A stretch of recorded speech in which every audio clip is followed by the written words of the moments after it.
엄마, 제발.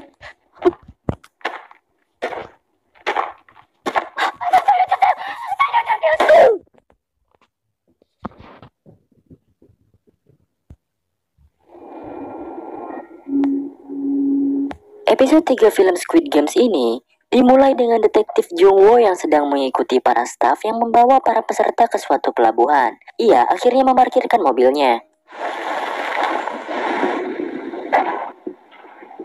Ia pun nge-WA ke polisian untuk ngabarin kalau dirinya gak akan dulu bisa masuk untuk bertugas. Jung-woo melihat rombongan mobil itu, dan akhirnya ia memutuskan untuk mengikuti mereka. Dengan keahlian sebagai detektif, Jung-woo menyelinap ke bawah mobil dan ikut masuk ke dalam kapal itu, dan film pun dimulai.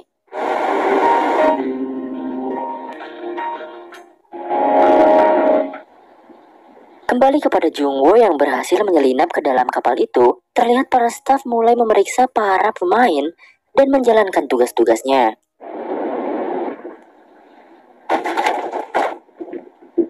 Para staf itu pun mendeteksi para peserta dengan detektor satu-satu, gunanya untuk mengambil data diri dari mereka. Dan Jung-woo akhirnya pura-pura pingsan saat staf itu memeriksa peserta satu persatu.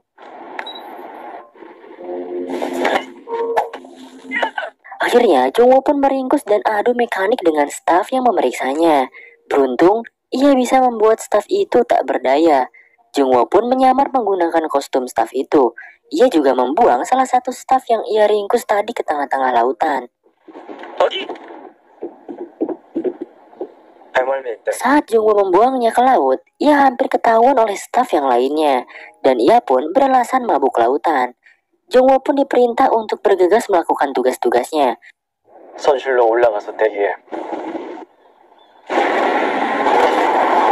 Kapal pun telah sampai di sebuah pulau.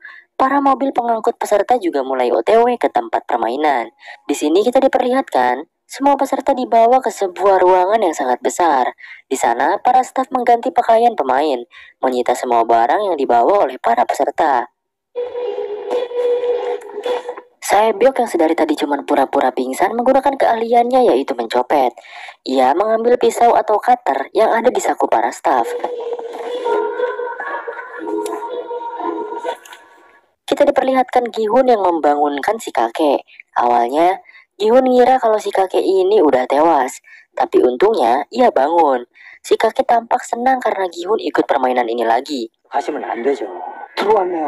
Perempuan yang di episode kemarin nangis pengen balik pun kembali lagi untuk bermain. Bahkan sahabat masa kecil Gi-hun juga hadir lagi, yaitu Sang-woo. Tak hanya itu, Ali juga ikut ngerumpi sama mereka. Gi-hun mengenalkan Sang-woo kepada Ali bahwa Sang-woo adalah anak yang cukup cerdas dari kecil. Bahkan, ia dibangga-banggakan di lingkungan keluarganya.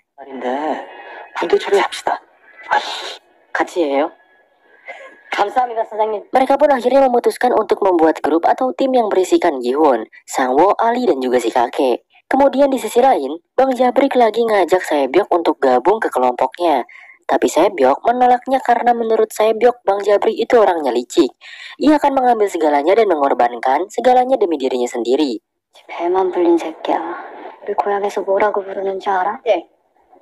Lalu datanglah si wanita ini. Ia bernama Miryong. Ia menyarankan agar dirinya bisa masuk ke kelompok Bang Jabrik. Tapi karena Bang Jabrik sok jago gitu kan, ia pun mengabaikannya. Terlihat Sae-byok melihat ke arah atap. Ia sepertinya memikirkan sesuatu. Di sisi lain, seorang staf pun mengonfirmasi kepada frontman bahwa dari 201 pemain, 187 orang ikut kembali lagi, dan sisanya gak mau balik lagi. Frontman memerintahkan agar terus mengawasi orang-orang yang tidak kembali.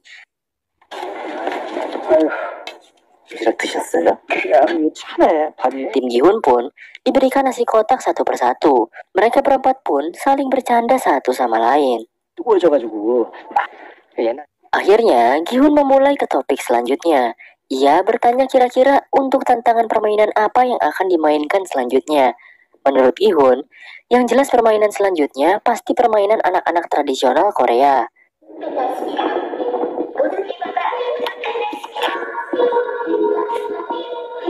Singkat cerita, diperlihatkan para staf yang mulai memasuki kamarnya masing-masing. Jung-woo kebingungan mencari kamar pemilik identitas yang ia bunuh. Beruntung, ia bisa menemukannya. Saat Jungwoo hendak masuk, tetangganya pun malah melihat ke arah Jungwoo dengan curiga. Karena Jungwoo seperti berlagak kebingungan gitu. Setelah masuk kamarnya, Jungwoo membaca aturan di sana, seperti tetap memakai topeng saat di luar ruangan, bicara tanpa izin, dan dilarang keluar ruangan tanpa izin. Di ruangan yang kecil itu juga ada CCTV.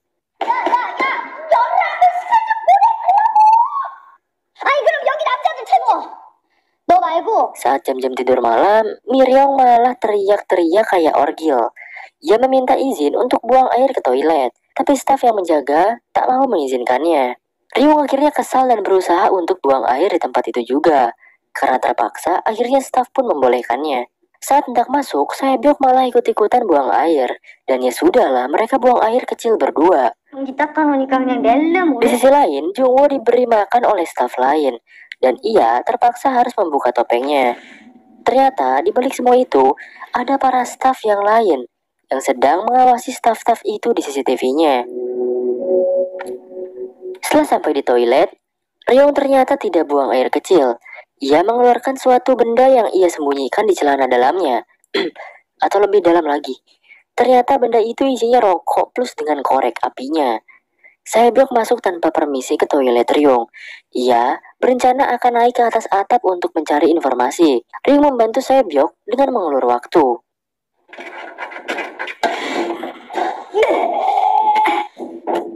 Di atap, ia melihat para staf yang sedang memasak. Ternyata mereka sedang melelehkan banyak gula.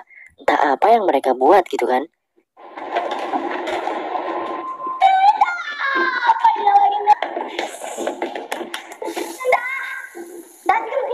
Ryung pura-pura sembelit, tapi karena sudah melewati batas waktu, staf itu pun masuk dengan paksa dan membuka toilet Ryung.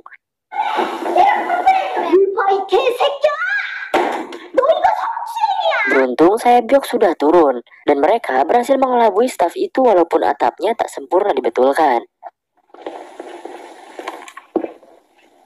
Di sisi lain, Jungwoo yang hendak tidur akhirnya mulai menulis pesan terlebih dahulu. Pesan itu berisi Jungwoo yang sedang berada di suatu tempat rahasia, dan ia harus masuk ke dalam selimut agar CCTV itu tidak merekamnya. 그리고 가면 돼. Di sisi lain, Saebyok dan Ryung sudah balik ke kasurnya, sambil Ryung bertanya-tanya dengan cerewet kepada Saebyok, dan pembicaraan mereka pun terdengar oleh Sangwoo. Ketika pagi sudah tiba, para pemain pun diberikan makanan mereka masing-masing. Ryung terus-terusan bertanya soal apa yang Saebyok lihat semalam. Saebyok hanya menjawab bahwa ia hanya mencium aroma gula. Jungwoo tampak sedang bersiap-siap untuk menyamar kembali. Ia pun keluar dan berbaris dengan staf lain. Lalu Jungwoo pun mengikuti mereka semua. Terlihat para staf sedang membagi-bagikan dana bansos, maksudnya sarapan untuk pemain. Gi-hun meminta untuk susunya itu diganti jadi energen, karena Gi-hun tak suka susu putih. Karena dicuekin sama stafnya, Gi-hun pun memberikan susunya kepada Ali. 정말 이것도 마셔. 사장님. Peringatan pun mulai terdengar bahwa permainan kedua pun akan dimulai. Sangwoo yang semalam mendengar bisik-bisik Ryong bertanya soal informasi yang Saebyok dapatkan. Saebyok hanya menjawab aroma gula itu. Para pemain pun ditempatkan di sebuah lapangan bermain anak-anak. Tempat ini sangat berbeda dengan permainan pertama.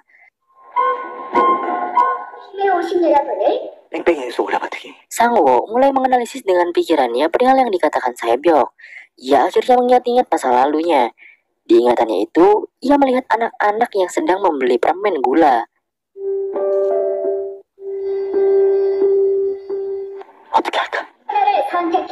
Para staf pun memerintah para pemain untuk memilih di antara keempat gambar itu.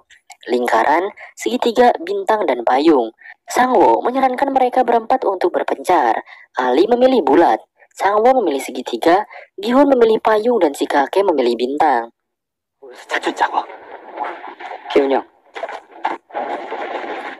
Lalu para peserta pun diberikan wadah satu persatu, dan setelah dibuka,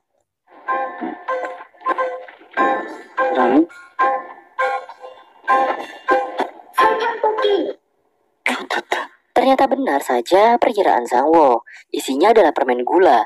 Setiap pemain diberikan gambar sesuai pilihan mereka, dan mereka harus membuat gambar dari gula itu terpisah dari bagiannya yang lain dengan jarum yang sudah disediakan.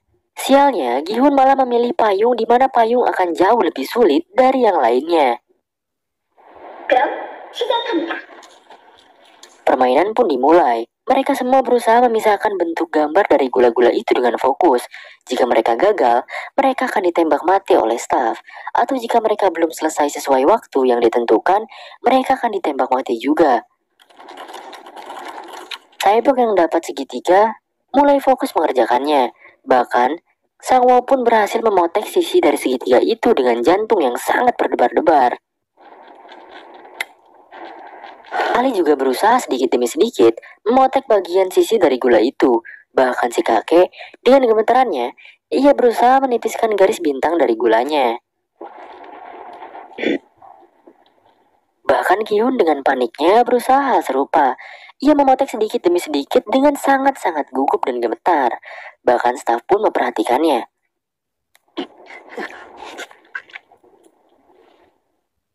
Salah satu peserta pun malah membuat gagang payung dari gulanya itu patah. Dan alhasil,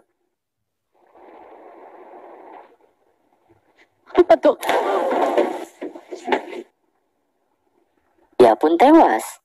Satu nyawa melayang membuat panik pemain lain. Dan seorang wanita malah mematahkan gulanya juga. Beberapa pemain pun mulai tereliminasi. Terlihat waktu menunjukkan 7 menitan lagi. Tembak-menembak terus terjadi selama peserta gagal memisahkan bentuk gulanya itu. Ryung yang memilih posisi di bawah perosotan bermain dengan licik. Ia membakar ujung jarumnya dan mengerik garis bintang di gulanya itu. Sedikit demi sedikit merasa lebih nyantuy karena bermain licik tentunya.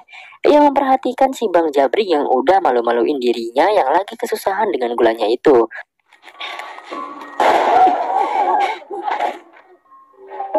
Pria berkacamata pun berhasil memotek bagian terakhir gulanya itu, dan ia lolos di permainan kedua ini, diikuti oleh Saebyok yang sukses juga.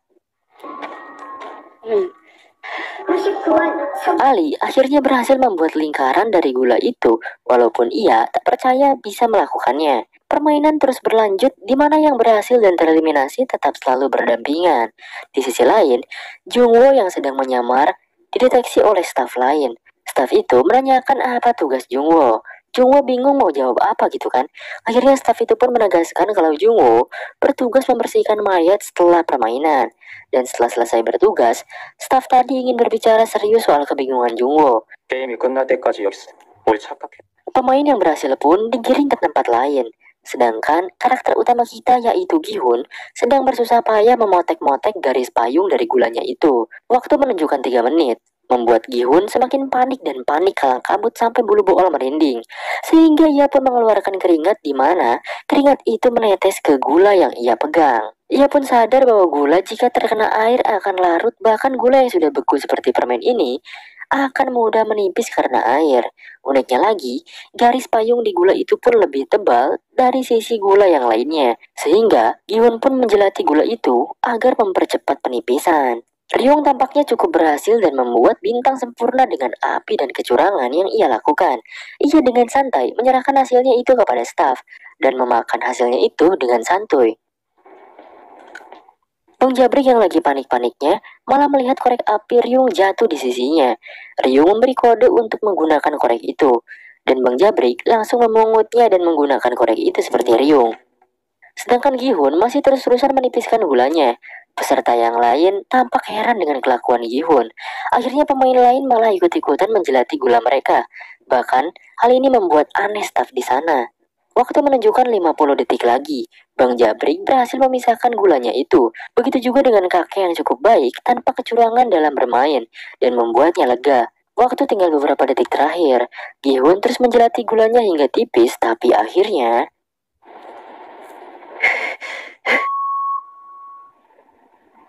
ia jadi pemain terakhir yang lolos. Salah satu pemain sangat-sangat panik. Waktu sudah habis, dan ia menutup hasil karyanya itu. Staf meminta membuka tangannya. Dan ternyata gambar yang ia buat patah. Saat hendak membunuh peserta itu langsung menusuk wajah staf dengan jarum dan mengambil pistol staf itu. Ia pun menembak staf yang lain dan membuat staf itu jadi tawanan.